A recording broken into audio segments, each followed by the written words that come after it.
Perkenalkan, nama saya Al Hidayatullah, saya dari kelas 9C. Saya ingin membacakan teks Kota Tanpa Buku. Kota tanpa buku. Pernahkah kau ke toko buku, perpustakaan, atau taman bacaan? Tidakkah kau merasa istimewa ketika berada di dalamnya?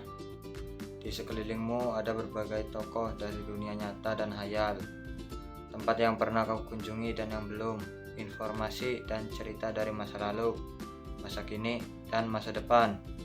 Semua berpadu, semua berada dalam genggamanmu. Saat berada di antara buku, tidakkah kau merasa menjadi raja dan ratu? Ruang dan waktu seolah menyatu tanpa batas.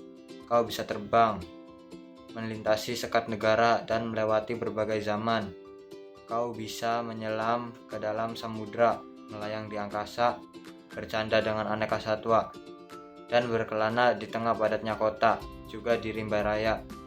Kau tahu, buku adalah jendela dunia, kunci pengetahuan, dan pintu wawasan. Muhammad Hatta, sang proklamator, berkata, "Aku rela dipenjara asalkan bersama buku, karena dengan buku aku bebas." Melalui buku, manusia terbebas dari ketidaktahuan. Tempat-tempat yang dipenuhi buku adalah harapan berkembangnya pengetahuan dan wawasan. Apa jadinya jika kota tanpa buku? Pantaskah dia disebut kota? Di kota itu mungkin kabar datang dari sumber lain, dari koran, televisi, atau internet. Mungkin informasi dan cerita datang dari cerita nenek moyang, bagai dongeng-dongeng sebelum tidur. Irama warganya pun tiada beda, bangun pagi, bertebaran di muka bumi untuk berbagai keperluan, untuk kembali pulang siang atau sore harinya. Setelah itu mereka berangkat, tidur, dan memulai lagi hari berikutnya. Semua serupa. Di kota itu mungkin ada bangunan bernama perpustakaan. Di dalamnya buku-buku berderet dalam rak yang tak terjamah. Tiada tangan meraih dan membuka halaman demi halaman dengan sukacita.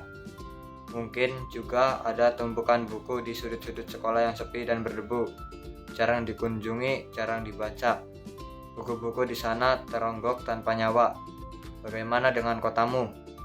Mungkin kau tinggal di tengah kota yang megah, atau di gang sempit, di desa terpencil, di sisi pesisir, dan di kaki gunung. Adakah perpustakaan, taman bacaan, atau toko buku di dekat rumahmu? Jika ada, apakah tempat itu menjadi wadah berkumpulnya anak-anak dan warga, menjadi pusat berkembangnya wawasan dan pengetahuan, atau hanya menjadi pajangan? Maukah kau menjadi orang yang hidupkannya? Kau bisa mengunjunginya dan mengajak teman-teman membaca dan berbagi cerita di sana. Jadikan tempat itu sumber kegembiraan dan pengetahuan. Jika tempat itu belum ada, maukah kau menjadi orang yang mulai menghadirkannya? Kau bisa memulainya dari sebuah sudut di teras rumahmu. Ajak teman-temanmu memulai langkah baru. Jangan biarkan waktu berlalu tanpa buku. Siapapun dirimu, bersahabatlah dengan buku. Dia akan menjadi teman setiamu sepanjang waktu. Sekian dari saya. Terima kasih. Wassalamualaikum warahmatullahi wabarakatuh.